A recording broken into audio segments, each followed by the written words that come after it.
Welcome to episode 3 of Two-Dimensional Champions, and this is Julian. And I'm Thaddeus. And today we're going to be covering Knights of Sidonia, which we promised for everyone listening back in the first episode, right. But then got interrupted by Mad Max. That which is Mad Max. Yeah, so we're back on track this week.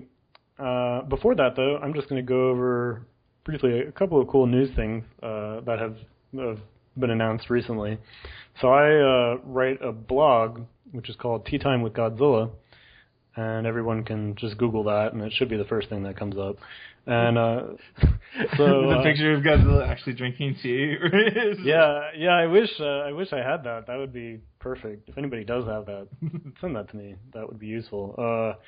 So I've had the site since 2008, and then I took a break from it for a few years, and just this past week I started writing articles again, and it's just cool stuff that's been announced the past few weeks. So stuff that I've written about, so you can read more about it here, and I'm just going to go over it briefly before we get into Knights of Sidonia, is a new Dragon Ball TV series was announced on April 1st, or not April 1st, the end of April.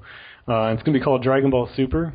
It's going to take place after the Majin Buu arc in the manga, and it's being written by Akira Toriyama, the original author, and he's going to be designing characters, and actually it looks like he's going to have a much bigger role in the production of the series than he did with Dragon Ball GT back in 1997.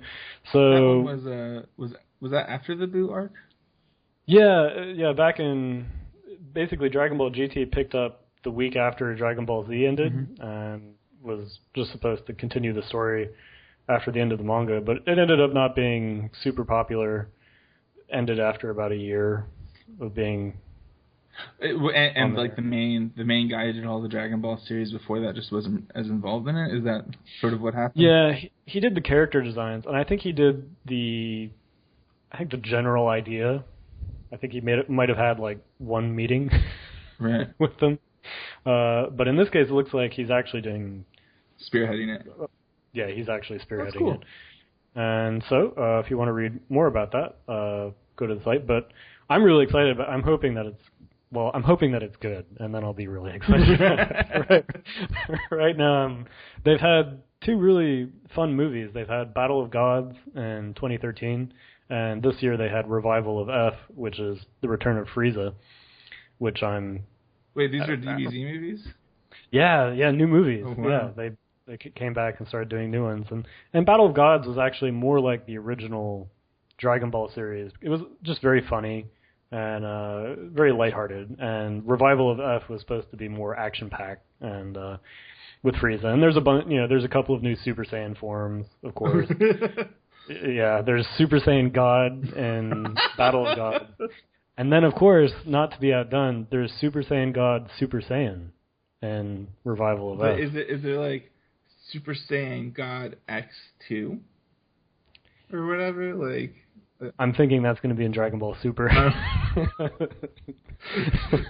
Super Saiyan God of the Super. Yeah, basically it's really cool. Okay. Yeah, basically it's just really cool, and really the only difference is Super Saiyan God is just Goku as he usually looks, except he's red. Like you do. Yeah, like you do. And Super Saiyan God Super Saiyan is they turn blue, basically. So, yeah, and Frieza even got a new form too. So there's Golden Frieza. If it's Super Saiyan, so then the next level he should be green, right? So it's red, blue, green, and he can become all colors. They're just going to do the primary colors. Yeah. And then they all do a fusion? I got it. Okay, I figured it out. You heard it here.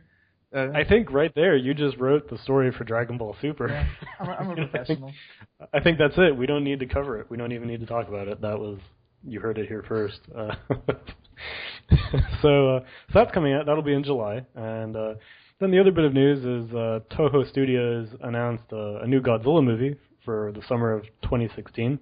And this is really exciting because Hideaki Anno, who directed Neon Genesis Evangelion, and Shinji Higuchi, who did all the special effects for the 1990s Gamera trilogy, they're going to be working together, co-directing the movie. Anno is writing the script, and he's taking time off from the fourth Evangelion movie to do this, of course. Yeah, I know. Yeah, but so that could be really cool. What's the movie again? It's a new Godzilla movie. Oh, nice. Yeah. So and it's gonna be live action. Right. Okay. Yeah. So it's not gonna be animated. And what's nice is there hasn't been a Japanese Godzilla movie since 2004, and prior to that, Toho was just kind of pushing out Godzilla movies just on a year-to-year basis, and they were, I don't know, they weren't really putting a lot of thought into them. I mean, I enjoyed them. They're fun, You said that they weren't putting a lot of thought. They weren't really trying to push anything interesting, basically, which is why the 1990s Gamera trilogy really stands out during that time period, because it was just a different take on the monster, really great story and great special effects, and Godzilla just kind of maintained the status quo from about 1984 to 2004 with a few gaps. So this new movie basically looks like that Toho is very serious about making something new. So that's cool. So, and then the last bit of news is Kota Hirano, the author of Hellsing. He's been doing a series called Drifters since 2009. Actually, he started it a month after Hellsing ended, and that's finally getting an anime. No news if that's a TV show or an OVA or anything, but if they get the same people that did the Hellsing OVA series, oh my God, so good. This could be really good. I think that's how they should do like all good like manga, is just the way that they did Hellsing. It might take for fucking ever, but it'll be really good and not. Oh yeah. There should actually just be a clause whenever they sign. Whenever the author signs off. It's like if your series is badass enough, the animation company is just required to do a certain kind of adaptation, exactly. And they should just be required to do the Hellsing ultimate route for everything. Just because who cares if it takes forever? People are, Exactly. Fans are still going to be there. So that could be cool too. That's probably going to come out in the fall, I think. Yeah. So if anybody wants to read more about that, that's on Tea Time with Godzilla. I'm updating that. I'm assuming. Yeah, it's actually julian.wordpress.com. So. So Google Tea Time with Godzilla. Yeah, just Google Tea Time with Godzilla. I fucked that one up back in 2008. But to my credit, I didn't realize I'd be speaking about it on a podcast some years later. There you go. Always plan ahead, ladies and gentlemen. Yes, exactly. Always plan big, I guess. Keep the dream alive. Yeah. So that's the news. And shall we get into Knights of Sidonia? Yeah. I mean, I feel like I'm excited about Witcher 3. Haven't actually played it, but I'm excited about it. But I know it's been out, so it's sort of like, why haven't you played it? But I just want to like do a shout out because that storyline is awesome. Anyway, but yeah. Oh, yeah. That's supposed to be great. Crazy. I've seen advertisements for it. It looks really interesting. That came out on the 19th, right? Recently, I don't know. Yeah. Did you see the trailer a while ago? And it was like what are you doing? And he's like killing monsters. Oh yeah, I think a TV advertisement for it. I can't remember if I don't think it was that scene. Okay, I'll send that to you later. It's really good. If you guys haven't seen it, just just Google Witcher 3 badassery. I'm sure it'll pop up eventually. And anything else that pops up will be worth it. Yeah. Yeah. Are you planning on playing it soon? Yeah. I would like to. I've been sort of running around. I haven't really dug in, but I want to. Excellent. So you'll have to talk about that. Okay. We'll do. When it comes out. Updates. And I'll probably have to take a look at the older games because I keep looking at them on Steam. Like. And being tempted. $5, $2, it's 25 cents. You're like, 25 cents. Yeah. I don't know. Yeah, I know. Yeah, it's like I don't know. Yeah. Can't get that pack of gum this week, I guess. So, all right. Yeah. So let's get started in Knights of Sidonia. Knights of Sidonia. So this is the first 6 episodes of season 1, which aired last year, I think from April to July in Japan, and then right after it aired in Japan, after the whole first season was done, it got onto Netflix, and Netflix made a special deal where they call it a Netflix production, but they help produce it, and they got a special licensing deal where they get all the episodes. The downside of that is there's a currently running second season, which legally is unavailable in the United States. Right. So now, the downside is you do have to wait. Do you by chance know like what sort of turnover it was after it finished airing the first season and Netflix was able to get it out? Because I can't wait. Yeah, I mean, I'm hoping that the second season will come out in July. I think that was about the time when the first season hit Netflix. Oh, that'd be awesome. So like a couple months, right? Yeah, just a couple months. Ooh. Yeah, so we'll be talking about season 2 when that happens. And what's nice is it's the usual Netflix plan, which is they just release everything on the same day. So we'll be doing that. But this is season 1, and yes, this is based on the original manga by Tsutomu Nihei, and he's done stuff like Blame, and oh my god! Oh wow, that really makes sense. That art style. Oh yeah. Okay. Like, I didn't really realize because there's so much like CG in the Netflix thing, but that's definitely like his art style. And then let's see. Yep. Biomega. I think Blame is not currently being published in the States at the moment. Biomega, I think, is still available. It was being published, though. Did they just stop? I think Tokyo Pop had it, and Tokyo Pop exploded when the manga bubble burst around 2009. So it's been ripped, which is unfortunate because I missed it when it came out. So. So yeah, and Knights of Sidonia, I forget when it first started being published, but it's published in a monthly afternoon magazine by Kodansha, and it started in 2010. And basically, it's probably Nihei. He has a very. I love his stuff, but Biomega, for example, was a little hard to follow. I mean, Blame was really hard to follow, too. Yeah. I'm actually surprised that Knights of Sidonia is so easy to follow, knowing that it's from that same guy. Like, yeah. I remember there being just chapters with no words. Oh, and I was just like, what? Yeah. Yeah, it's like, I can't actually follow this, yeah. And that must be the editor. It must be the editor he's working with at Afternoon, because Knights of Sidonia is definitely his most accessible series. Right. I think definitely his best. Is he involved much with the anime?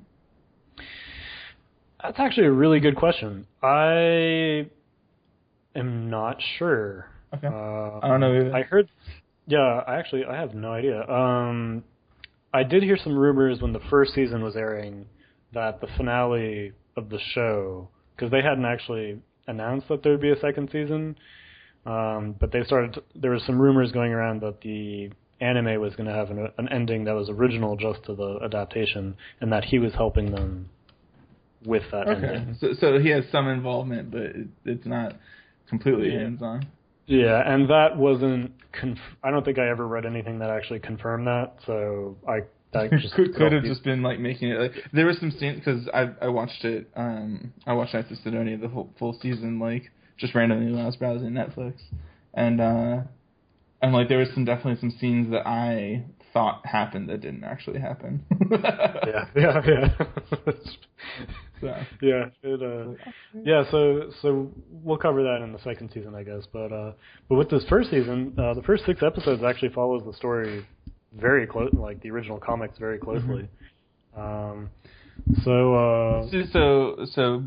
off the I mean, both of us have seen the full season, and so as that package, like, what are your thoughts on it? Pros, cons, or whatever? Like should people see it? Yeah, I think flat out, I think this is a series that I would recommend to anybody who enjoys good science fiction, mecha, monsters. It's very accessible. The characters are really, I think, well done. It's very unique, both in the depiction of its characters, the monsters, and as you'll get into later, the pacing of the story itself. Yeah. And it really sets itself apart from all the other giant robots invading forces of some kind. Right. I think it just sets itself apart really well. I've seen it compared to Attack on Titan in terms of that the central idea of humanity's on the run. There's this one kind of bastion of humanity left. Frontier.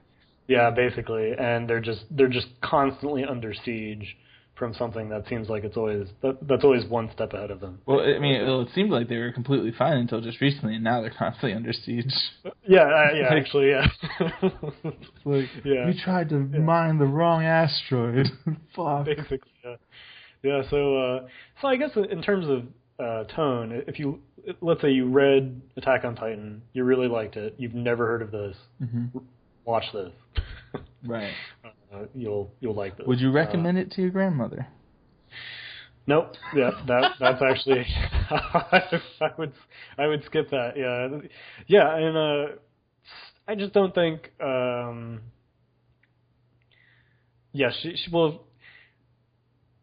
She's actually a good example. She hates science fiction, so she would just not like this. This would just be at the very basic. I think the first 3 minutes would start, and she would just be like, "You're like, what the fuck are aliens? I'm not a spaceship. Come on." I don't care. You've lost me. Whatever. I'm gonna go knit. Fuck this. Yeah. For some reason, I don't even know if I've ever met your grandmother, but I just see like this like a nice lady, but just like aggressive about things for some reason. Well, she's a kind of a classic Southern Dom, I guess. So she is very nice, but she can. Right. She's passive aggressive as hell, you know. So she'll rip you a new one and you won't know it. Basically, you'll be like, the words you said are nice, but I feel really, really guilty and bad. Yeah. It's like I feel really bad about this for some reason. And I remember being a kid. Art in the South. Yeah. Oh yeah. And I remember being a kid trying to get her to watch Star Trek, and she was like, "Yeah, it looks lame." Nice. I'd be like, "What?" So yeah. So if you don't like sci-fi, you're not gonna like this. But definitely, and actually another thing too is if you like mecha, I really enjoy the mechanical designs. I think Nihei did a fabulous job making robots that look different than just the usual Gundam or Evangelion kind of aesthetic. He just switches it up a little bit. And from what I'm aware of, he actually when he was writing the series before it was serialized. He apparently bought like a bunch of model kits and just like cut them all up and spliced them together. Nice. And that's actually what got him the design of the guards, as they're called. I thought that guy's face looked like a knee. I get it now. Yeah, exactly. And I actually think in one of the books there's a short comic. Yeah, actually, funny enough, I just flipped to it. So that's it's in volume 4, and there's a short 2-page production diary where it talks about that. Yeah, where he basically spent a month, and then it looks like he got in trouble with his editors because he spent more time on the splicing this model kit together. Yeah. So let's start with episode 1 then. We'll just go through. Before we get started, I did want to comment. Like, I don't generally like mech animes or mangas or whatever. I mean, like, I've seen Evangelion, Grand Logon, and this, but it's still a really solid story. So, like, if you don't generally like mech, I would still check it out because I think this is one of the outliers. I think that probably mech generally has, like, a main archetype that I was never really into. This is sort of one of those fringe examples where, it does a few interesting things with that, so. Yeah, I think it definitely has a more universal appeal than some of the really hardcore. Like I never saw it. I don't think any. What was it, Gundam? Right? Isn't that like the main one? Yeah. Never seen any of them. Yeah. Yeah. So I actually think that's a really important point. Is that was something that never appealed to you, and I think that speaks highly of how he's really written the series to. I mean, I don't know if you had this in mind, but it's definitely much more universally appealing than the kind of typical story points that happen in a Gundam series. Right. All right. Or at least some of the later ones, anyway. So you want to take on your thoughts on episode 1? Yeah. So I got a bunch of notes here. I went through the first 6 episodes this morning. And so basically, we don't procrastinate at all. yeah, exactly, yeah. No procrastination here. The only watching I do is binge watching. yeah. No procrastination here at Two Dimensional Champions. So episode 1 introduces us to the guards, which is the robots that I mentioned before, and of course, front and center is the main character, who's Nagate, Tanikaze Nagate, or if I've got that backwards, then well, that's your problem. He basically the ship, the Sidonia, is huge. It's just I don't. It's like a city, or more than a city, kind of placed in a long tube. And basically, a big point that they make in the series is that there's just parts of it's been thousands of years since it was first launched and all that. So basically, if you live in a part of the city that's super old, you're not going to see anybody. So Nagate lived underground with his quote unquote grandfather, where he ran. Why you gotta say quote unquote? Yeah. Well, yeah. So he says it's his grandfather, and this guy named Hiroki said that, I guess, told him that it was his grandfather. But we learn a little later on that it actually is more likely that Nagate is the clone of Hiroki, and Hiroki was the ace pilot, I think 2,000 years during the 2,000 years prior to the start of the series, which he was the hero of the fourth Gaona defense war, and the Gaona being the monsters that are constantly attacking. And he was basically the ace pilot, and so he died, at some point. And Nagate finally runs out of food and leaves his kind of underground home, and he's never been above ground, so to speak. And so he appears, gets literally stuck in a rice. He is fucking wrecked. Yeah, he gets wrecked. That's like the most brutal.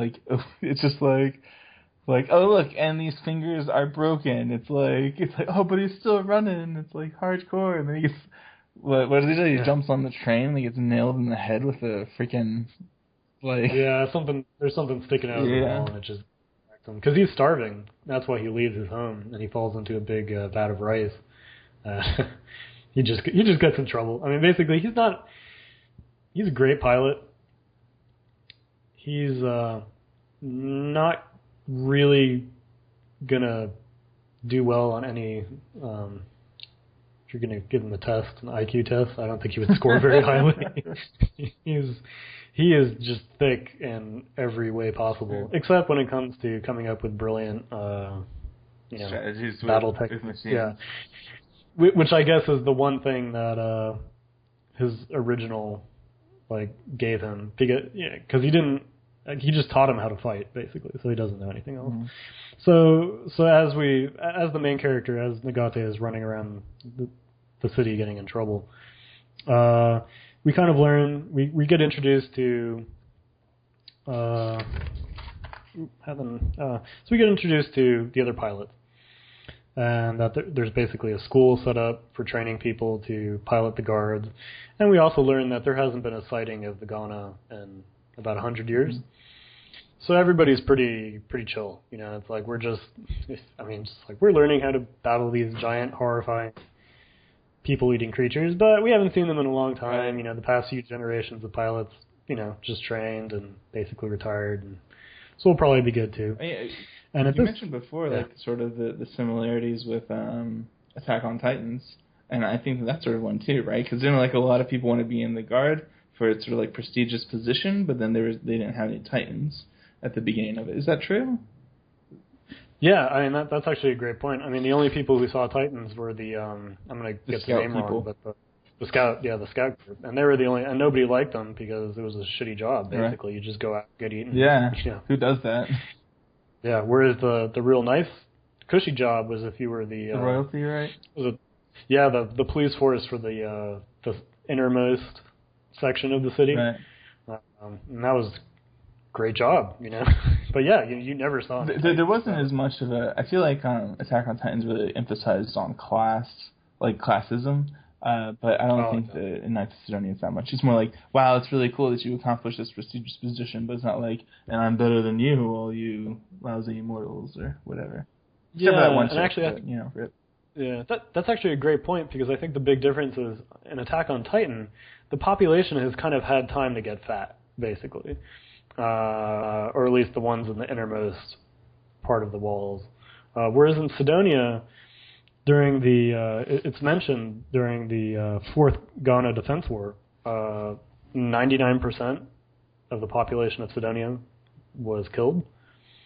And then after that, they had to really work hard to increase their population, which is where the idea of photosynthesis was developed, which was basically the scientists on Sidonia got around the problem of not having enough people to basically make food, and there just not being enough food available for a population that they really wanted to have the population boom after taking such a hit. So they developed photosynthesis. So all the humans living now in Sidonia are photosynthesized. They can eat, but otherwise they just go into these special rooms where they, of course, strip down and just get sunlight. And a running joke with a couple of characters is, if you want to, I guess the euphemism is, would you like to photosynthesize with me? Would you like to have some tea together? Would you like to go for a cup of coffee? Yeah, exactly, yeah. So I think that's a great difference between Sidonia and Attack on Titan. Is, like you said, Titan is very focused on class warfare, whereas Sidonia, they're just trying to make it. They're just trying to make it. I mean, there's just the people who live, the general population, and then there's the captain and kind of the leading scientist. But it's not really, like you said, it's not really a big enough group to really count as a... just Titan really gets into the class differences. Right. So basically we get introduced to not just photosynthesis, but we get introduced to the Honokas. And Honokas, basically there's, like 10 of them or something like that? The twins? Yeah, and they're all clones, and they were grown in a vat, so they're all 5 years old. Are basically. They the only clones? Like this is a question. So, like with the manga, do they introduce any other clones? Because in the show, they're essentially it's just them. Like, yeah. So basically, this kind of gets into the captain of the Sidonia. So the captain of the Sidonia works with, and this is going to answer your question. The captain of the Sidonia works with this committee of kind of people that are in these weird mechanical tubes, right. I guess. And these are the people who issue the orders for the Sidonia. And basically after the fourth, actually way before the Fourth Ghana Defense War, basically right after they first had a victory against the Ghana, and I think this was like 3,000 years ago. This was a long time ago. Right after that, they started doing experiments in immortality. And basically what they got into was you would clone your body and transplant your brain. I think, if I have that wrong, definitely correct me. If you have that wrong, you can email us at champions@gmail.com. And with that criticism, you can recommend an anime for us to review. Yes, absolutely. Definitely do that. And the reason why is because that gets explained a little later in the manga, and I was actually trying to go over if that scene was even in the anime. But yeah, so basically what they wanted to do is the best pilots that they had, and this would include Nagate's grandfather, Hiroki. They wanted to clone him so that they would never lose his skill and he would just keep getting better, basically. Okay. And this is what the captain did. This is what the committee did. I mean, the head scientist, one of the head scientists, who's the grandmother of Shinatose Izana, and Izana is an interesting character we'll talk about in a minute. She's immortal, basically. I mean, she looks like she's late 20s, basically. She's her grandma. I mean, is that the main captain character? No, it's a scientist that I actually don't think you see until the second season in the anime. She might be in the first season. But, what were some more of your thoughts on the first episode. Yeah, so basically what's really cool is we get introduced to, we basically get front-ended with all of the technology. So we get introduced to stuff like the biothermal reactor, which is where when you die, you just get placed into the reactor and you get recycled as compost, organic right?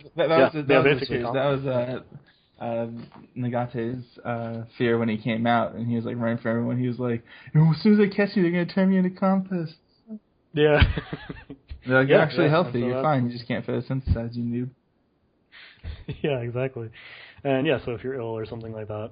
And we're also introduced to the anti-military group on Sidonia, which is funny that it's kind of going on now because there hasn't been a battle with the Ghana in a long time. But basically, they're going after the ruling class. They're saying, look, it's they're just they're freaks. They're they've been living forever. They're all lying to us. Yeah. There are no monsters. I mean, I think that actually there's some. I mean, I think they had the same thing in Titans too. I haven't gone through it in a really long time, but I feel like. Yeah, the religious group in Attack on Titan, I think, was big on that we should stay in the walls and not do anything. Right. So yeah, those are interesting. So we kind of get into the political environment a little bit, and we also get introduced to, and this is the character I brought up just a minute ago, Shinotose Izana, and along with the clones, the Honokas, who are interesting, but basically they're 5 years old. They all have pink hair. Right. Great. That's basically but Shinotose, she's interesting because she explains she kind of basically becomes Nagate's best friend, I guess. Well, when you say she, yes, actually, how rude of me. So Izana explains to Nagate that while he was living underground, and this is a great line, that a third gender had appeared. And so she's neither male or female, but her body will adapt to the partner she chooses. So if she likes a girl, she turns into a boy. If she likes a boy, she turns into a girl. And they can reproduce. And yeah. So she's a really interesting character right off the bat. Right. I mean, that's... and I actually can't remember if there's anybody else like her. In the story. I think so. Yeah. Here's another thing, like...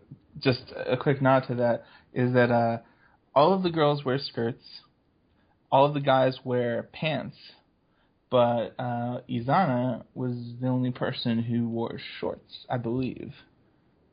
Yeah, and that you're totally right. And Nagate, actually, before she talked to him about that, he was staring at that. Basically, he can't figure it out. I don't understand. But I mean, I think it's really interesting, like sort of nod to.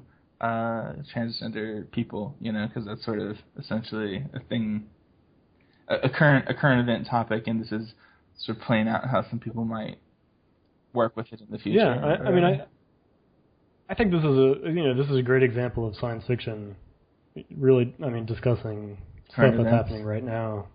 Yeah, in a way that's really cool because nobody except Nagate, who's just never seen someone like this, even thinks twice about Izana, basically. Izana is just Izana. So that's really nice. There's really the only point really made on it is when Nagate stares at her and is kind of wondering what's up with her, and really that's it. Everybody else is totally cool with it. Nobody cares about the clones. Right. Standard. I mean, it's like that there's like 8 of the same girl running around. Nobody gives a shit about that. So part of what I really like about it is these people have gone through so much shit.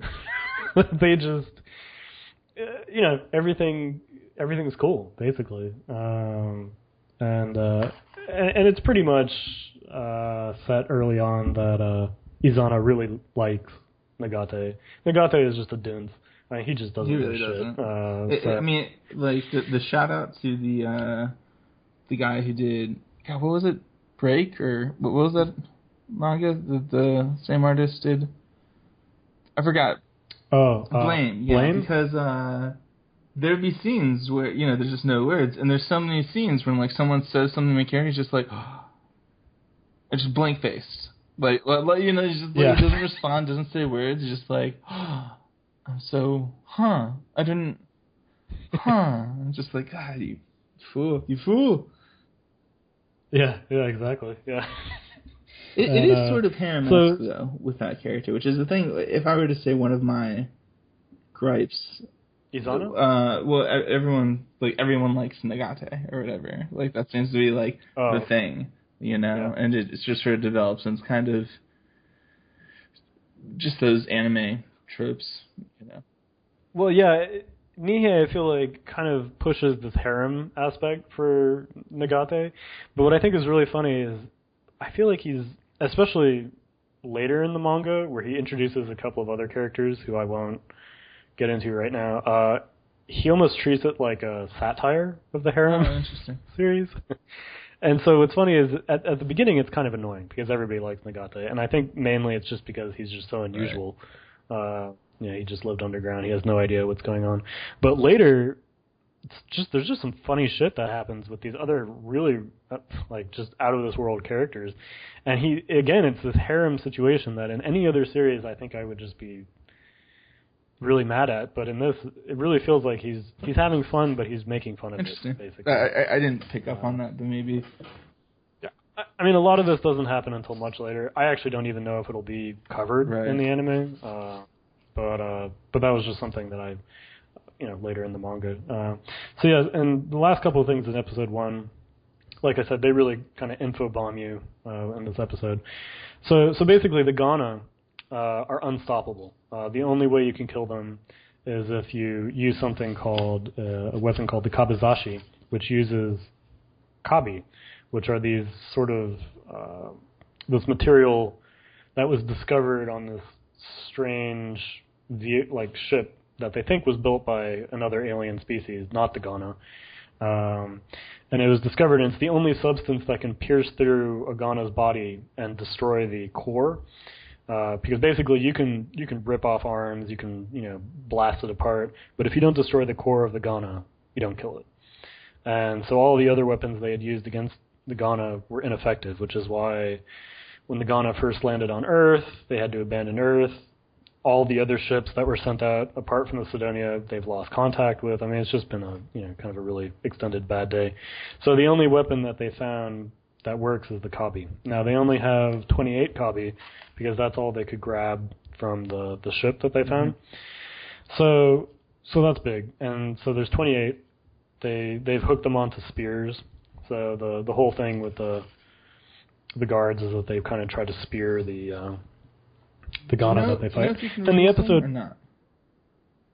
Yeah, I think you can reuse them. Yeah, they're constantly reused. The only problem is that if you lose one, that's a bad day, basically. But yeah, they can be reused in each battle. And the episode ends with Nagate basically attracts the attention of the captain. The captain recognizes him as being hilariously similar to Hiroki, and just kind of loops him into the pilot corps without having to go to school or anything. And he's already trained. He's been training his whole life.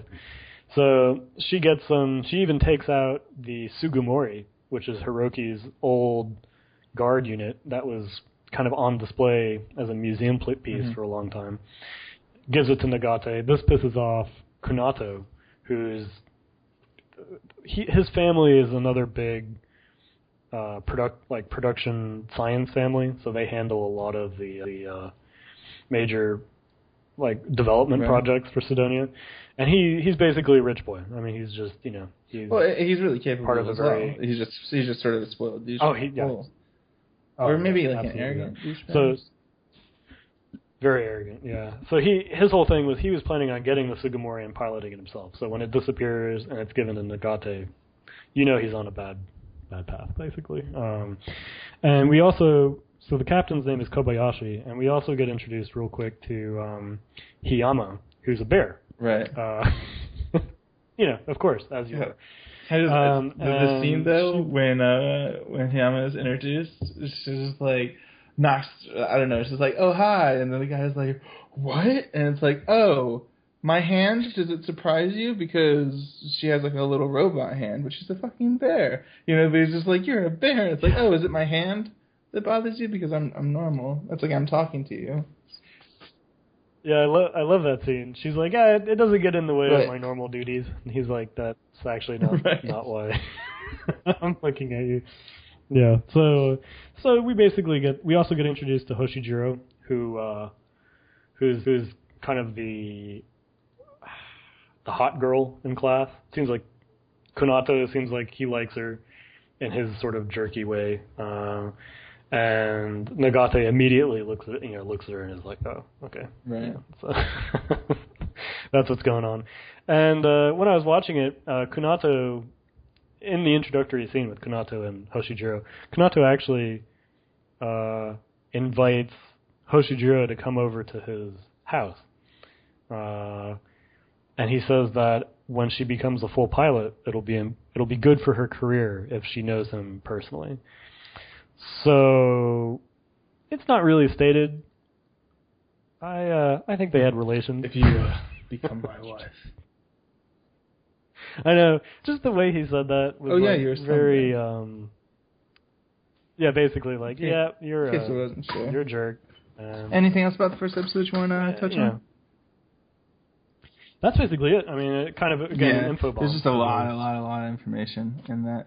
But, like, another thing, though, that I noticed about that is it seems kind of, like, I wonder if they do pilot episodes the same way for anime as they do, like, for some television shows, because it had, like, your, hero action, like, it opened with the cool action scene, the hero, fleeing, but it also had, like, the locker scene at the beginning, which to me seemed really out of place. Like, it's just randomly lockers, and then,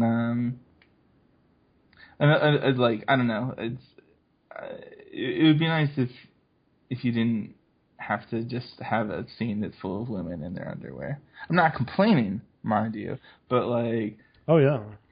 It's just... I'm actually going to blame that on... So, what little I know about... having a serialized comic in Japan. So basically, if your first chapter doesn't get a good response, you're in a bad way. That's sort of what it seemed like. It was just doing the same thing that a lot of things were doing with a little bit of unique flair, but pretty similar. Yeah. And I think you hit the nail on the head, which is it's not necessarily like the pilot for the anime, but rather, like you said, the pilot for the manga. And I think he kind of added all that in there. So that was in the manga. I mean, I really think the... Okay. Mm-hmm, yeah, that's all in the manga. And I think that's just a matter of... I think his editor looked very closely at his style and his strength, and I think his main thing was to make this series as accessible as possible to as many people, or as attractive as possible to as many people as possible. So I think that's why the first chapter has really stuff. Do we see anything like that in any of his other works? The first chapter, any of his other or works, at all, or in any other yeah, part like of the series? All the naked girls. I mean, Sidonia it happens. I think just in the second episode, and like Blame and stuff. Yeah, there's a lot of jokes. True, but like anyway, I guess there are some sort of scenes, but like these are the.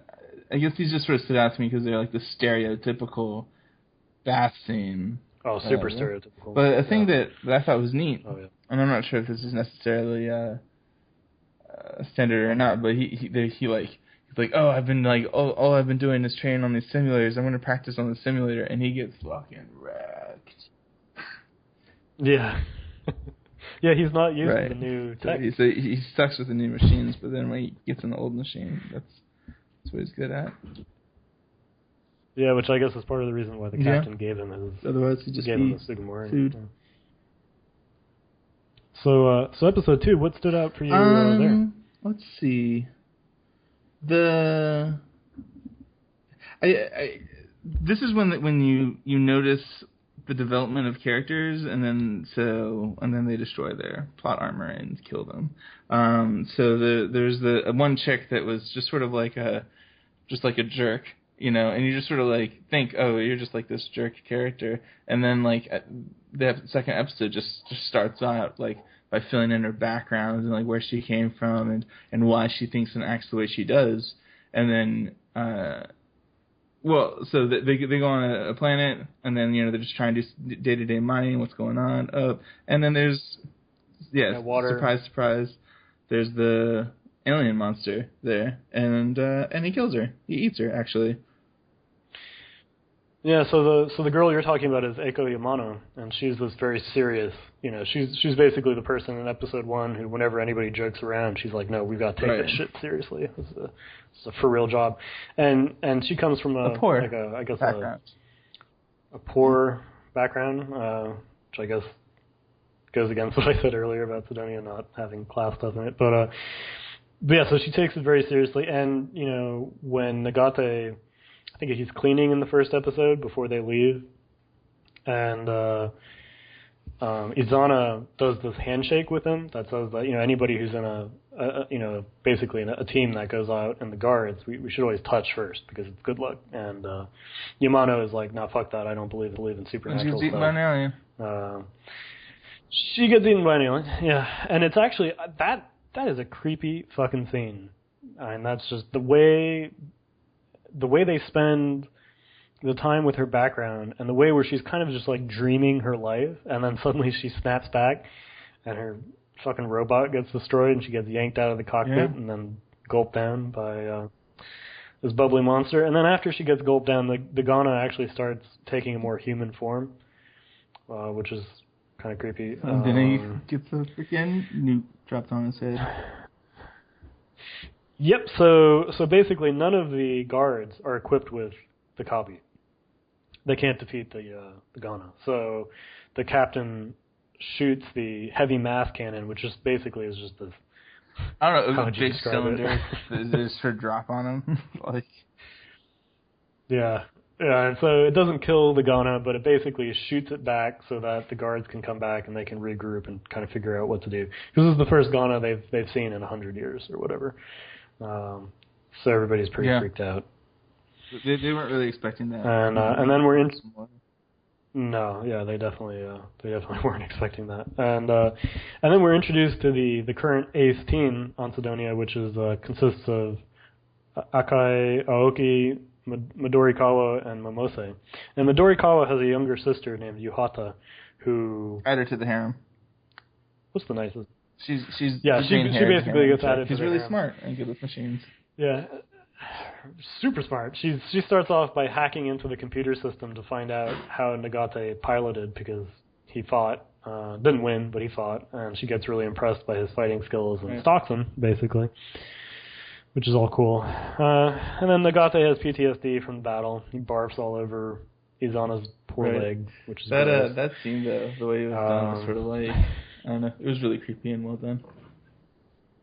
Yeah, the dream scene was excellent too. And that's just one of my complaints of the anime is that it doesn't quite carry over all of the creepiness from the comics. And that dream sequence, that really gets it, I felt. But yeah, I mean, it seemed like sort of. I mean, I don't know if out of place is the word that I would use, but definitely like it's like, oh, okay, well, that is really creepy, or whatever, Yeah. And they're talking, like, killing this tentacly thing that you can't kill, and I don't know. It was a really weird scene. But really well done. Well, by weird, I mean, like, as a viewer, it's effective. Is it? Mm-hmm. Yeah. Yeah. Very well directed. Very well storyboarded. So, we also had in this episode. I mean, the last thing that I had to comment on was the shower scene part 2, and he's going around checking the things, and then it's like, oh look, there's more girls in their underwear. And he got knocked in his face. Yeah, that actually was a really funny scene because wasn't he hooked on to? And so he got knocked like unconscious, and it was like. Yeah, so the people who haven't seen it, all of the characters, just everybody, it seems like, walks around with this clasp on their belt. And basically what that does, if the ship has to take a maneuver, they basically hook onto these bars that keeps them from just being tossed all over the ship. And so he was training, and so he was hooked onto it, and he runs into this room, full. I think it's all the Honokas, actually. I don't think it was again, just them. and sees them all naked. It was one of the Honokas definitely brought under.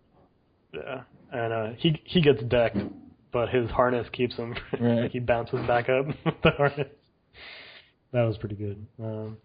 Episode 3, the festival. Right. Gravity Festival.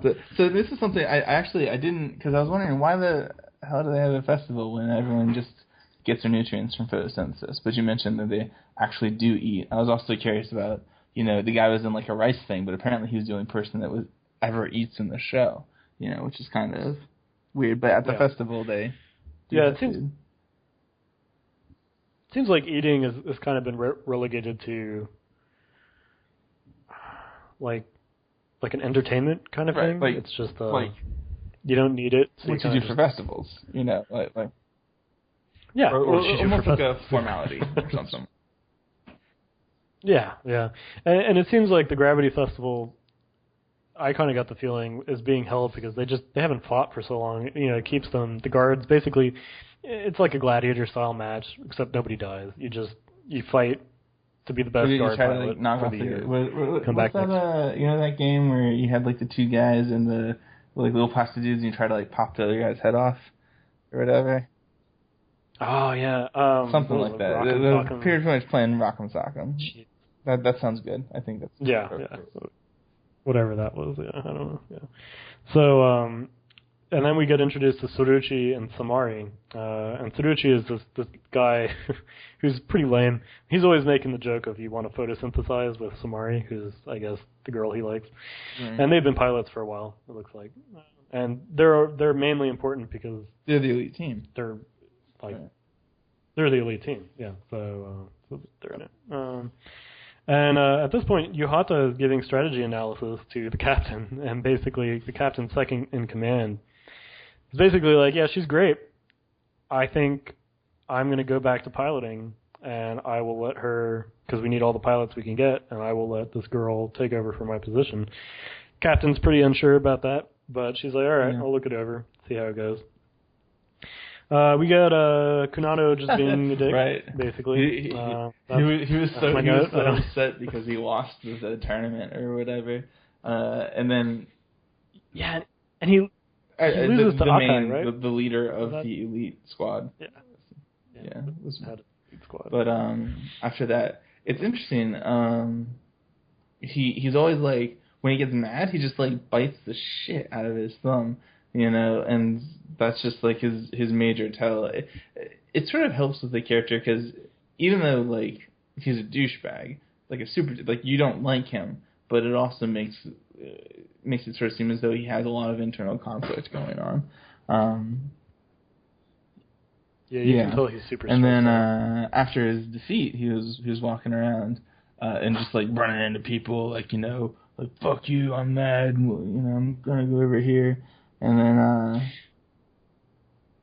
I mean, he runs into Izana, who had a caramel apple or something like that, and he knocks her over, and the stick for the caramel apple gets stabbed into her leg. I was like, shit, that looks like, and he's just right. It wasn't. It's like, dude, there's a piece of wood sticking out of her leg, man. Come on. Right, and it shows because he really just doesn't focus on anyone else or anyone that he sees to be as beneath him. Because even though they have class together or whatever, and they should know each other, he just doesn't pay attention to that character. Yeah, the genderless character is like, I'm the only genderless character that's there. It's like, I don't even care about you. Not fair enough. So I don't give a shit. You're not special. Main character. And then Kunano continues to get more upset because the Ace team, featuring the guy that beat him in the Gravity tournament, they want to hang out with Nagate because he's seen a Ghana. And they're like, hey, we're fighting. We're going to get sent out tomorrow to fight this Ghana. What did you do? Tell us your secret. Yes, and they invite him to.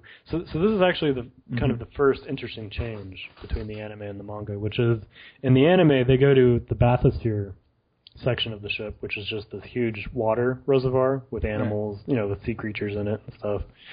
And so they're like, hey, we're going on a, two of the team members are dating, and so they invite Nagata and Izana to go along with them. Interestingly enough, in the manga, it's switched to, I think Izana calls it Laputa or something like that. It's basically a beach. I mean, it's like a summer resort. So they're not in a place. In a sphere. They're actually just like outside. Huh. They're just on a beach. Yeah, and it's like a little beach house that's owned by, I think, the family of one of the pilots. And I mean, it's just a really interesting shift. I mean, it's still the same plot. They didn't really change anything there. But what's interesting is the bathysphere actually isn't introduced until we'll talk about it again. And there's no bathysphere here basically in the manga. But that was kind of a curious change. And then the episode, we go from this very sweet, you like this team, you love, they're nice people, much nicer they're all than really strong. A couple of them are. They work great together. Yeah, the couple of them are lovey-dovey. They're like, oh, wonder how your dad will feel about us dating, all this shit. And then they die. One of them die. Yeah, they all die. And watching it again, I think it's really just because it wasn't because they weren't strong enough. They just never fought a real Ghana before. So when one of them gets taken down, they all lose their shit. Right. It's almost like something I thought was interesting and that is rarely brought up, I would say, in anime manga. I could be wrong, but camaraderie to a fault. Usually it's like my friend, I'm going to take this shot. And it's like, because I want to protect my friends, fighting for them makes me fight harder, stronger, faster, etc. That's generally the main motive for fighting with a lot of anime. And with this one, it's like they fall apart. They try to take one for the team. They try to support, but they don't cut their losses. And one fault brings everything crumbles apart. Yeah, I mean, it's because they all try to, when one of them goes down, I mean, basically, you just described all of One Piece, which is all of One Piece is about fighting for your buddies, basically, and saving them no matter what happens. And this is what can happen. Yeah, but no. This is what happens when, you're fighting something that doesn't care, basically. And so that's really sad. That's pretty much the first big... oh shit! Right. Well, because it's when people die, and it's like you're. Well, I mean, I guess the other chick died, but you didn't really care about her. But this was the first time that they. Yeah, the other chick died.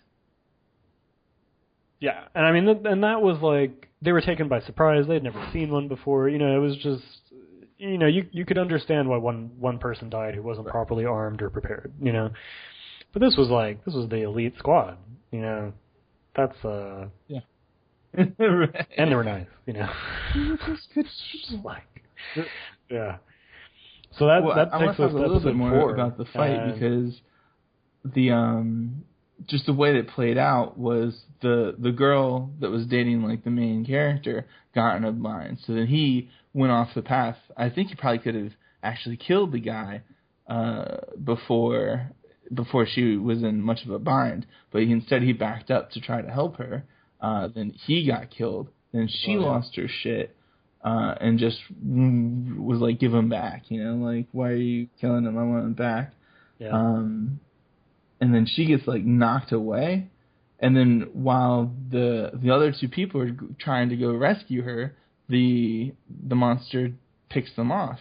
And meanwhile, the knock that knocked her away killed her. So, the whole time, they're run away, make it while you still can, stuff like that. She has already been dead. She's been dead the whole time, So that I thought that was pretty hardcore. Yeah, it was scary. I mean, it was just really scary. I mean, you take the Ghana seriously after this. I mean, and that it was a really good fight. I mean, it was scary, but it was really good. Yeah.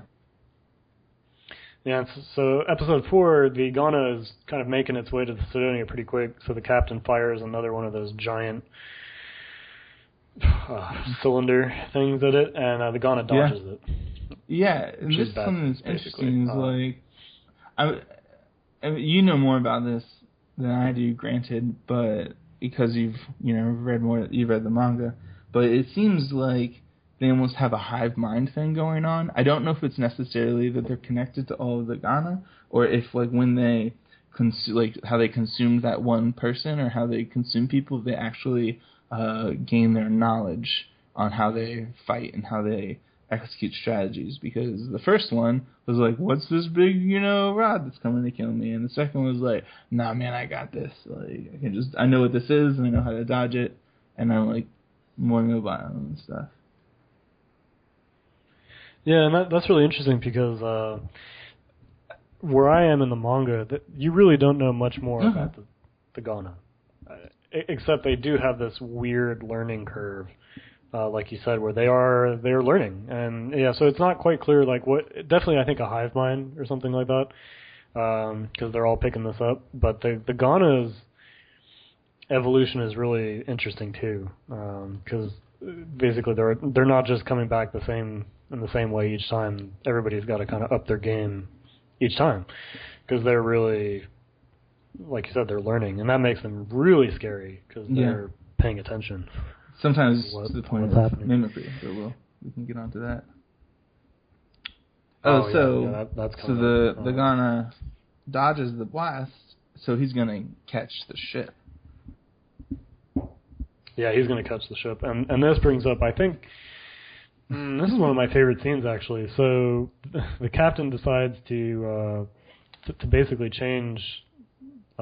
Basically go into evasive maneuvers and try to dodge the Ghana. Now, this is a fucking huge ship, as we've talked about before, and you can't just pull a Millennium Falcon. You can't just do a barrel. Yeah, so the gravity alert alarms go off. Everybody is told on the entire ship to hook up to their nearest safety line and to prepare for emergency acceleration. So there's a big rush to get to all the rails, and I mean, I think they had 3 minutes of warning or something like that. I mean, just really, it was kind of bullshit, just not a lot. And then the ship starts turning, and shit goes down. I mean, just the whole city gets fucked up. And just people are flying out of buildings. I think the manga, it was really scary in the manga, but in the anime, you see people just get smashed against the side of buildings. So there's a couple of shots where you see these bodies just splattering all over the side of another building, and you see chunks of other sections of the city crashing down, and it's just, I mean, what's really intense is, the Ghana, the previous episode, really, you knew the Ghana. You knew they were fucking scary.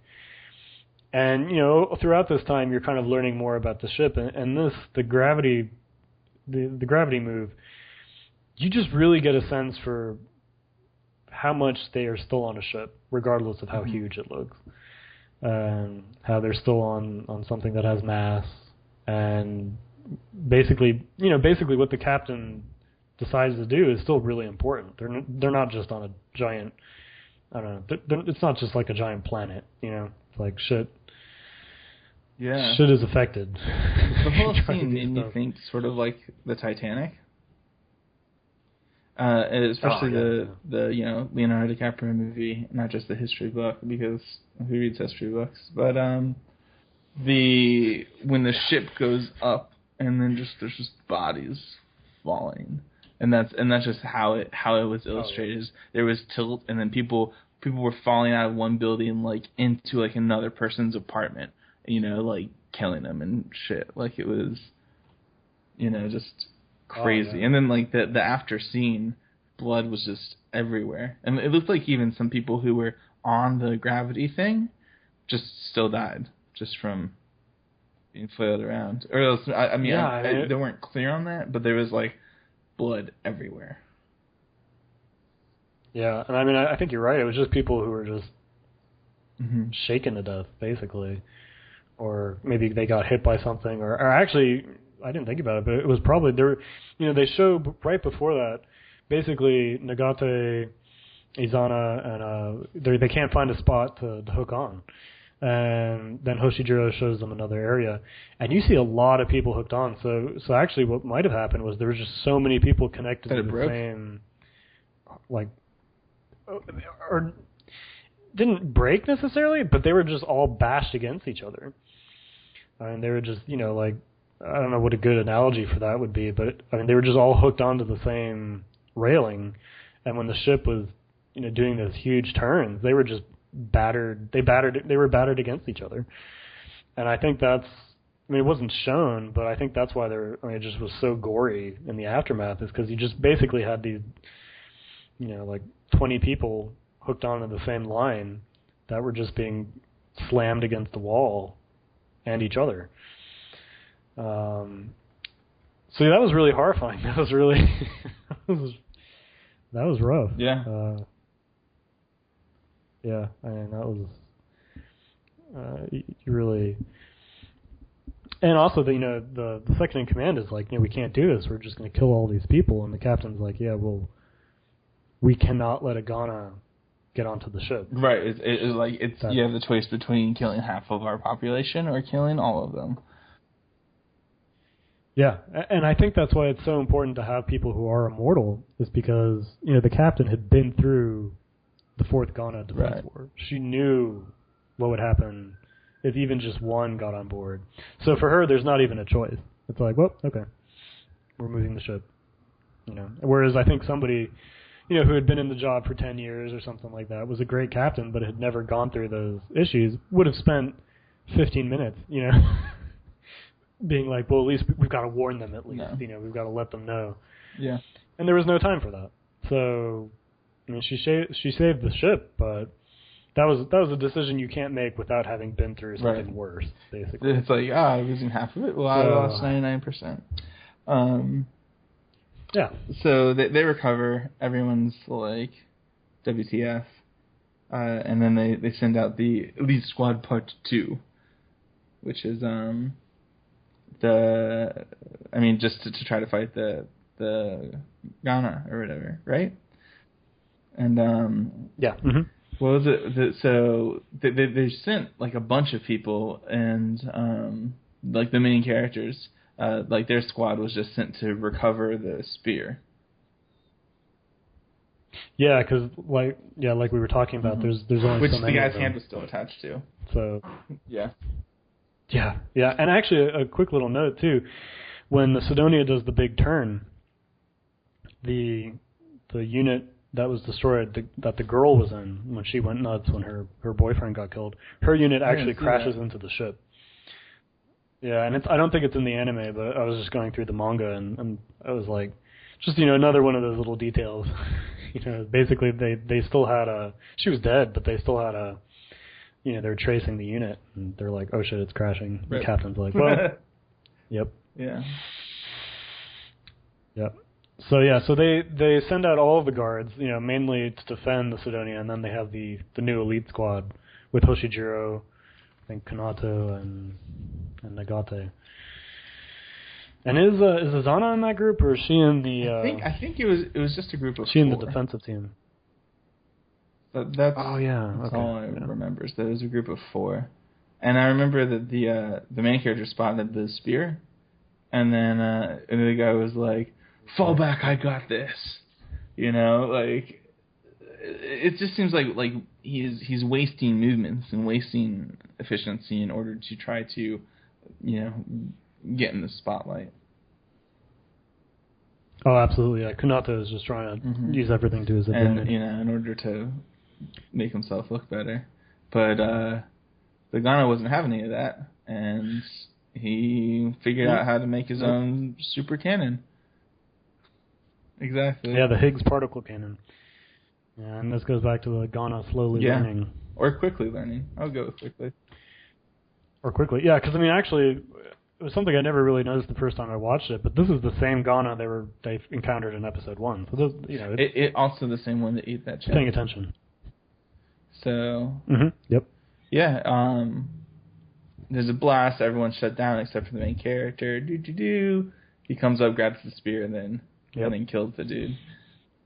Oh, finally Yes, kills you her. got it. And yep. Oh, well, it just... Yeah. Sorry, go ahead. So the blast that the Ghana shot at them shut down everyone's machine. The only one that was recoverable was the main character. The main chick's machine actually malfunctioned and just started flying off, and then she ejected and just sort of flying through space.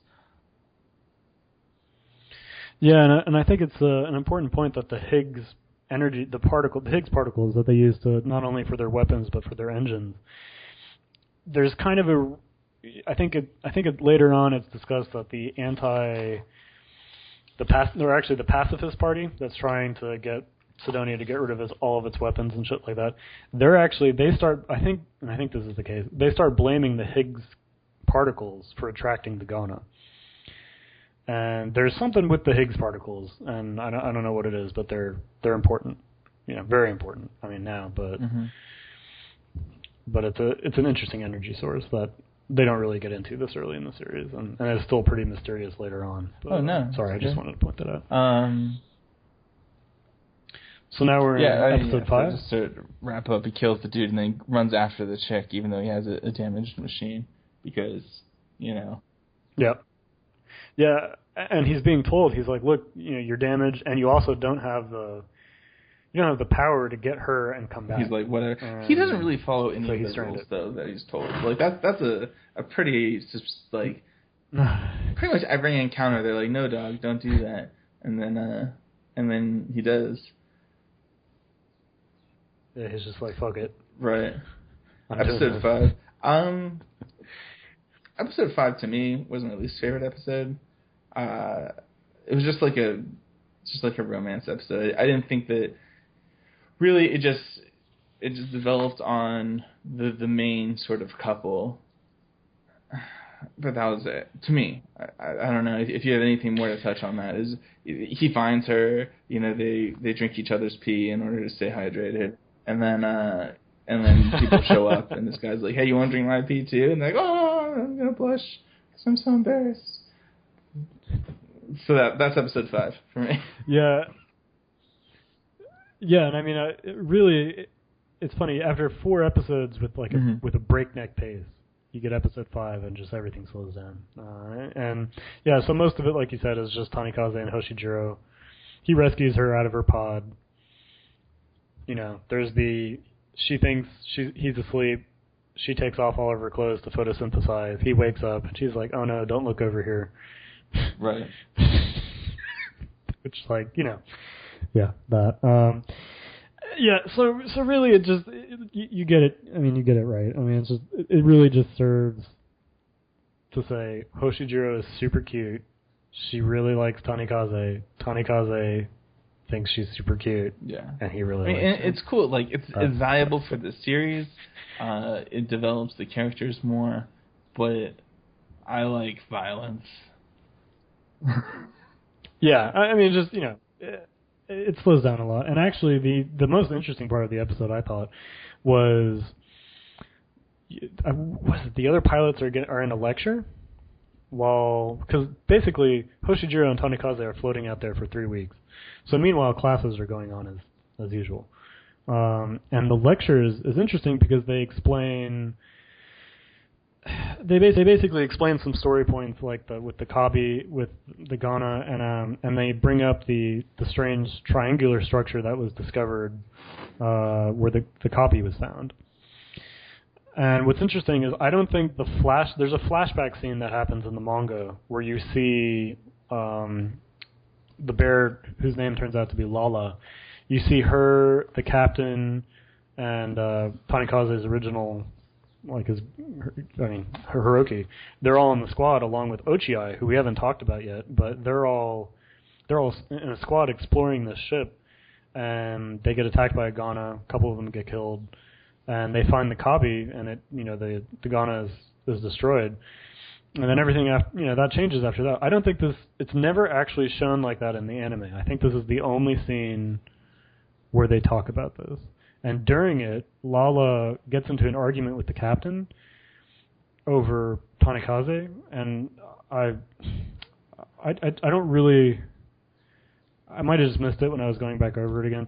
I don't think it's really clear why Lala got into an argument with the captain in the show. Like, she just It seems like she just shows up and No, is like, you're fucking annoying. The captain's like, she was upset. My impression was that she was totally upset because he keeps getting sent out on missions. And so the bear lady is like, cut this guy a break. What the fuck, you know? Like why do you keep sending him out? And then the captain's just like, deal with it, you know? Right. Yeah, he's our ace. Shut up, basically. Yeah, and Ochi, he's a scientist who did all sorts of weird shit, almost destroyed Sidonia. He actually let in the Ghana during the final defense war, and his punishment, he was also doing research, it turns out, later on hybrids, combining Ghana and humans and stuff like that. So his punishment was basically his brain gets removed, gets put into this giant vault, because they didn't want to kill him outright, because they want his they want his knowledge. So they put him in a vault, and basically Kunato's family is in charge of keeping track. I mean, not that it's going a lot of places, but basically they own his brain. And so the captain will go to his family, and she has this cloned body of Ochi. And this new Ochi doesn't have any... He's basically the captain's secretary. But when they need something from the real Ochi, they plug this guy into this cool device and basically open up the pathway to the original Ochi's brain and ask him a question. This is going a little ahead, but since I just jumped because this is the first time we brought up Ochi, and he's just super important, and I actually forgot. He was introduced in the first episode. We're not going to get to it. I mean, it happens later than the sixth episode, but just to add a little texture to it. So yeah, so that's Ochi, and that's the relationship with Kunato. That's why his family is so important, basically. And I don't think that ever gets shown in the show, which is too bad because it was a really great scene in the comic. But so basically, that was interesting. And then right before Hoshijiro and Tanikaze get rescued, Hoshijiro kind of talks about the hive clusters of the Ghana. She talks about the first contact. Basically, it's another info dump. You get first contact with the Ghana was with a human ship, and then 200 years later, a humanoid Ghana dropped down onto the Earth's surface. And in the manga, they add on that basically the Ghana attack, they were trying to fight it and stuff, and the Earth was actually cut in half. It was bisected. I don't know why.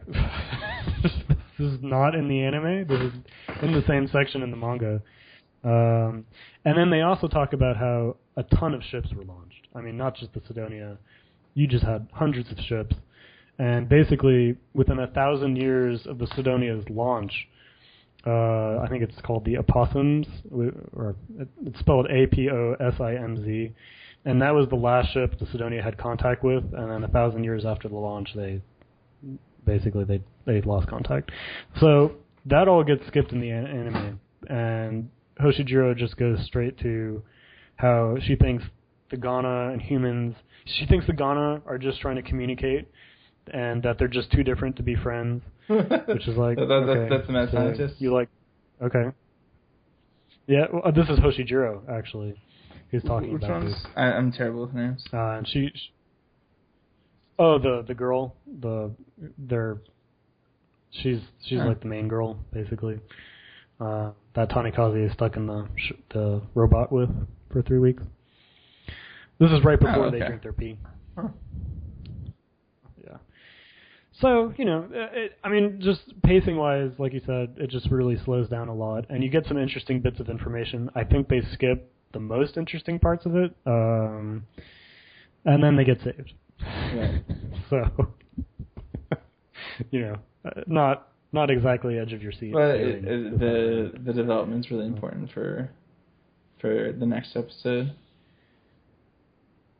Yes, episode 6, which is the last one that we watched for the podcast, and so what happens there? Let's see. So what happens there, and this is just completely slapdash, I sort of feel like whenever they develop the character, whenever they develop one of the characters, it means that something bad's going to happen.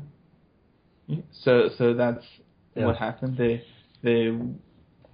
some more Ghana showed up, and it was just this massive one, and they even like took out one of its cores, but it wasn't like the heart core. So it's there's just like a bunch of Ganas that essentially seem to be tacked onto each other in order to create one big Ghana, which has a heart or whatever, a main core, and that's what needs to be killed. The main squad's task was to blow up its tail in order to, make things easier for everyone, because that was like what was taking out a lot of people. Is just with its size. So the way they were going to do that was to put in mines, and our little villain, our little, mama doesn't love me enough, so I want more attention, like look at me, exactly. Kanato, yeah. He's told Nagate to blow up his mine early, or his thing early, and then after that, everything went to shit, in a serious way, leading to everyone had to abort. They had to fall back. The mines are being detonated in the air, which were damaging other machines, and the Nagate was so, or Nagate Tanakaze was so thrown off by the explosion, by it happening early. He was the one that messed it all up. He couldn't really understand it, so he was sort of just shocked. And the monster fucked him up. His GF was like, "No, don't fuck up my man."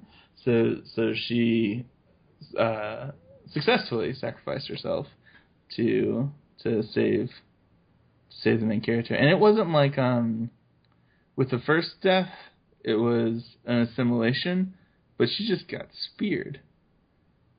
Yeah,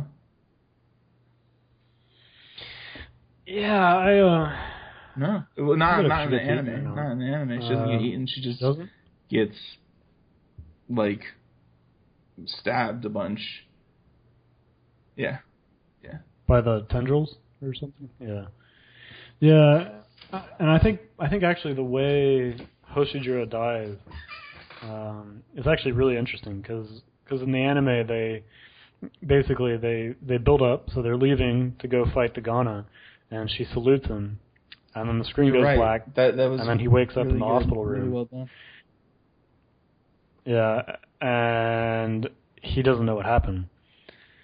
And the Honokos are suddenly all pissed at him. Izana is like, "Let's go back into your hospital room," because he walked out. And they turn on the news, and Kunato is, like you said, he's taking credit for all the good shit that happened, basically. Yeah, he does do the thing where he was like, "Yes, I should have given the order sooner," or something like that. You can't all fault one person, which is the reason that he did that was to pin all the blame on one person. Yeah, precisely. Yeah, and then there's the ticker that's going by on the bottom of the screen, like CNN or something, Fox, and in the ticker. It's like, oh yeah, and Shizuka Hoshijiro is dead. Right, and then it plays forward. And and then you get the fight. And the only difference between that and the manga is you get a bit of the fight before it goes black, and then it switches. And I thought that was just a really cool. I actually like it better in the anime when they're just leaving and then it just goes black. I thought that was really effective, because you get all amped up for a fight, and Hoshijiro salutes him, and then it's like, oh, everything fucked up, and you don't remember, basically. And I thought that was, again, it's one of the horror aspect of the show I think is done very well, and you really get a sense where it's like this shit is, everything's on the line, and if you fuck up, people die. Simple as that. And some other stuff that I thought was really interesting about episode 6 was you see Kunato's house and his assistant / sister, Mozuku. I don't know what's going on there. I don't know what's going on there, but she's like, "Can I make you tea?" Right. Stuff like that. So I don't know. And Tanikaze, after coming back from the 3-week, almost dying thing. He gets bullied. They're putting like bags of rice in his locker and shit like that, and the captain has another meeting with the council, or I guess it's Sidonia's version of Zele from Evangelion. The giant monolith, telling people what to do. So the council tells the captain to dispose of Nagate if he becomes troublesome, because apparently Hiroki decided to go against the captain's wishes and before he disappeared, and was a problem. And so the council is like, yeah, if he's a problem, Captain, fuck him up. And she's like, okay.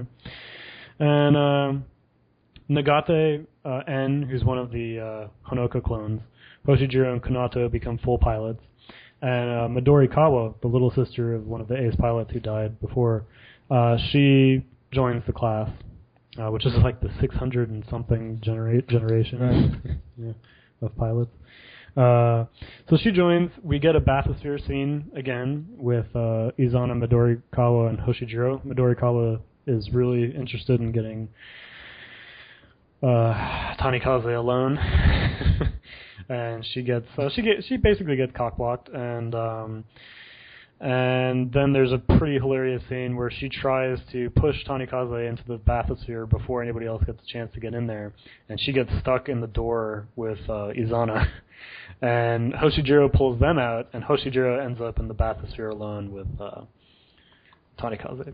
And so they have one more scene, and then they do the Ghana thing where Hoshijiro dies.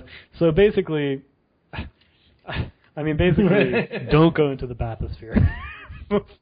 if you're going to fight a Ghana, don't do that. And actually, this is kind of why I wish they had kept the place that they had gone to with the team of aces, not and the original, like the beach place. Because you do, when you see the bathysphere again... Was the bathysphere in the especially manga, after Hoshijiro or was it the beach for that scene? Yeah, so the bathysphere isn't in the scene with the ace pilots the first time around. But the bathysphere is where Midori Kawa takes Tanikaze. So you get two different locations there. Whereas in the anime you just get one. And... it's just interesting. I don't know why they changed it, or whatever. Maybe it was like backgrounds are too expensive or something. I don't know. But it does it kind of becomes a joke in the anime. It's like, just don't go to the aquarium. It's not a good idea. So that happens, and that's episode 6. That's the start of it, and that. Like you said, that now you're really in the deep end of the story. You're in the aquarium, so...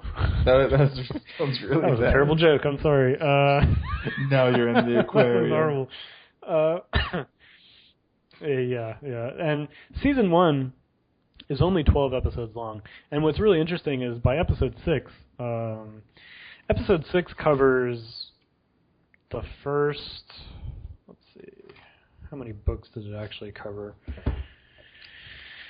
Yeah, so by episode 6, ending with the death of Hoshijiro, you've covered maybe 2 books. Almost, not even 2 books. They've covered 9 chapters, and yeah, and so basically what you see is the first 6 episodes of the series I feel like really sticks closely to the manga, and then after that they start skipping and moving stuff around a lot. So the anime itself ends. How many in volumes volume are 4? And currently there's 14. Yeah. So the whole first season of the anime just covers the first 4 books, and they change and move stuff around so much that, that's why I'm kind of like, it's not even 4, because they skip a lot, and there's other stuff that I know is happening in Season 2 that was supposed to be in Season 1, basically. So I hope they get more than 2 seasons, because there's just a lot of content. It's monthly, but there's over 70 chapters, and I don't know where the anime is right now in the second season, but there's just a lot. I mean, and that's why I said there's a couple characters who show up later that I don't know if they're going to make it into the show. Right. You know, it's a while from now. And the story of the Kabi discovery is in chapters 14 and 15 of the manga, and this isn't in the anime, but that's in volume 3. So if you're watching this, if you only watch the show, those are interesting chapters to check out, because you really get to see a lot of these characters. It develops more of the like Lala, sort of seemingly supportive characters. Yeah, and it gives you a better look at the history, which just makes Sidonia more interesting, both the ship and the show itself. So basically, let's see if there's anything else. A couple of other things they skip is there's a sequence in the manga where it snows on Sidonia. That's actually in book 4. I mean, I'd have to read it again to remember, but it snows, and so they skip that, which is too bad because basically it shows that they can change the weather on the ship a little bit. And the other interesting change is that Yuhata, who's the little sister character, she actually she has really long hair in the comic, and then when she joins the guard, right before she tries to drag Tanikaze to the bathysphere, she's cut all her hair. So she has the short hair look that she has in the anime, and she also there's different outfits. Like she wears basically you can tell she's trying to stand out because she's wearing this sort of I seem like remembering it to almost be like a maid outfit. Just a lot of it is almost like a weird maid outfit. So it's not anything life changing, but just very small details, not even getting to the big plot points that happen, especially in the season finale for season 1. There's just lots of tiny things that I feel like just add to the depth of the story that just gets skipped in the anime. And what's weird is this is one of the few series where I feel like the anime is so well done that I actually don't mind while I'm watching the anime. I only get frustrated when I'm reading the manga. I what it is. The art style for the anime is really really leans towards computer graphics. So I would assume that recreating an environment is a whole lot easier than like with the hair. It's not like I mean, I don't know how they did it, but I would assume that they maybe had like a template and worked that off. So they would have had to have the short hair template and the long hair template if they did that. If they did the beach and if they did the ocean, they'd have to have the beach, environment and the ocean environment. So instead they just did the ocean, the short hair, and the short hair. I'm assuming, but I honestly am 110% talking out my ass. So yeah. No, I mean, from what little I know, too, I think that makes perfect sense. Because what's interesting about Sidonia is that it's completely 3D CG. There's nothing hand-drawn in the show. I mean, maybe the backgrounds, but the only thing everything, all the characters, are like little intermission panels, and I think those are directly out of the manga, I would assume. Yeah, and actually, I'm happy you brought that up, because, they're the chapter title pages in the comic, and the reoccurring thing is the 100 Sites of Sidonia, which is apparently there's one of the magazines that's published in Sidonia. Izana is a big fan of it, so it's like the 100 sites that you've got to see. Great Wall while you're alive here, whatever. Yeah, and it's funny because it starts off as the cover series, and then there's a couple of like little bits in the manga where you see it like on the cover of the magazine, and then later it actually becomes part of the plot because Izana basically tries to take Tanikaze out on a date and is like, I really want to see this place because I read about it in the 100 Sites of Sidonia. So it is like a for real thing. So it's cool that they used the images of that for the commercial bumpers on the show, which is nice. And the 3D the show is produced and the production is done by Polygon Pictures, and they did animation for the Tron Uprising series as well as several episodes of the Star Wars Clone Wars TV show. so they've done a lot of interesting stuff, and Sidonia. I mean, it's just interesting because usually with anime you get into the this studio did that, like it's Madhouse, like with Triage X from episode 1 that we did. They're done by Zebek, I think is how you call it, and you can get into the studio stuff. Whereas Polygon Pictures, I mean, it's all CG. It's a totally different game, basically. So that was pretty interesting. So then otherwise, basically this show just gets more intense. And the next 6 episodes, I feel like, are very strong, and you get into a really great finale for the first season. I think the main thing is, if you like the anime, be sure to check out the manga as well.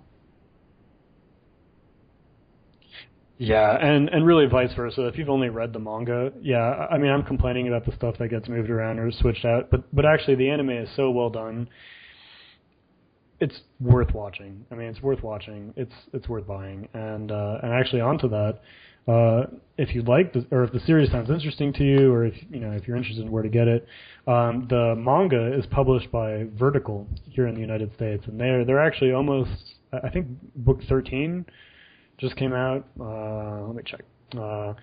The 13th volume came out in March, and they've already got the 14th volume coming out in September. So we're basically caught up with what's going on in Japan. They've been doing a great job with the translation, and they're just a great company overall. So all the books are available through them, and the anime is, of course, like we said, available on Netflix, and you can watch the whole show on that. And then also, Sentai Filmworks just put out the DVD. Blu-ray, or I mean, it's the combo set. It's DVDs and Blu-rays, but so you can buy the whole series on home video now too. So this show is it's everywhere. You can get this. You can get this easily. Yeah, if you want this story to happen in your life, then you can make that happen very quickly if you wanted to. And the Sentai Filmworks box is really nice. The I guess collector's edition comes with postcard pictures that are all of the advertisement, like 100 Flights of Sidonia images that appear in the show. And that's pretty cool. It comes with a poster. Anyway, buy it if you like it, that sort of thing. And generally, so what are your final thoughts on the first 6 episodes, and really just, kind of the, not getting into too much of it. I think it's just the first season. I just really enjoy it. It's easy to binge watch. It's easy to go from one episode to the next episode to the next episode to the next episode. But it's not so much like cliffhangery. It's you don't, at least I don't feel like it's necessarily trying to clickbait me into the next. But it's sort of like a gentle nudge, and everything's a pleasant, journey so far. So might as well have another episode. Yeah, and I think you mentioned before the pacing is very interesting. So it like you said, it's not just cliffhangers each time. The story is set up in such a way that it kind of keeps nudging your curiosity, if not with big action sequences, but with like the history, or like just you learn little bits about these characters, and they kind of end up. The story really ends up pulling you along, and I think one of the main anchor characters, I mean, for the series, I think, is Izana. I mean, she's a great character, and she's the right. The not a boy, not a girl character, the third gender. So, I mean, she's a fabulous character, and or he. I mean, whatever. I mean, I'm going to say she because over the course of the manga, she's been becoming more female. I think also voiced by a female voice actor, which I mean, I guess there's some men too. I'm not just being rude. Yeah, there's that too. Yeah, but she's just a great character, and I think you just have these characters in the show. I mean, I want to know more about them, and you really get involved with them. And Hoshijiro, I mean, I was really upset when she died. I mean, I didn't see it coming. That's a big spoiler if you haven't seen the show, actually, thinking about it. But, yeah, don't get attached to her, I guess. Don't do what I did. And yeah, just it really emotionally, I think it really hits you. The story is fascinating, and something I really love, the world that Nihei builds is just, I think it's fascinating. I love it. I mean, I love the creatures. I just love the structure of the ship. I love the designs that he did for the city. I mean, it's just, it looks lived in. It looks like a, I mean, it's different, but it also looks like a world that these people live in. You know, he really put a lot of care I think that's part of the reason that it really has like that sort of smooth thing. It's not forced, but you feel like, I mean, similar to Mad Max that we saw, there's so much history that and it's also not blatant in how it delivers that to you necessarily. So you can sort of, if you're paying attention, you can pick up on nuances, which I think is really good. Mm-hmm. Yeah, basically, and Mad Max is a great example. I mean, one way you really get a lot of the details on the characters in Mad Max is by paying attention to their outfits and the cars that they drive. And there's all these little details hidden into their clothes, their style, and just the personal design of their vehicles that gives you all this information about the character, but it doesn't smush it in your face with a 3-paragraph essay on why they're important. And Sidonia does the same thing, like you said. I mean, it just really, you get all of these details from the characters just from how they're walking with each other, who they're associating with, and just, it's very nonverbal stuff. It's just, where they're living and stuff like the harnesses that they wear. I mean, it's just really cool details that, it's a nice shift from, let's say, when in Star Trek, when the ship, when the Enterprise is doing all these evasive maneuvers, and they don't even have seatbelts, they're just kind of shaking a little bit, so it's nice to see a giant ship, that really, when they do a quick turn, shit goes down. They can't just pull that on the fly. Yeah. Well, I mean, they did, and they killed a lot of people, so, that's how it goes. Robots are fun. Monsters are fun. It's a great series. I really hope the anime goes past the second season and they just keep putting this shit out. I know they did a movie in the spring before the second season started, which is it's like a recap movie for the first season. I think there was a couple of new scenes. I mean, I think that shows it's been doing well in Japan. I hope people have been watching on Netflix.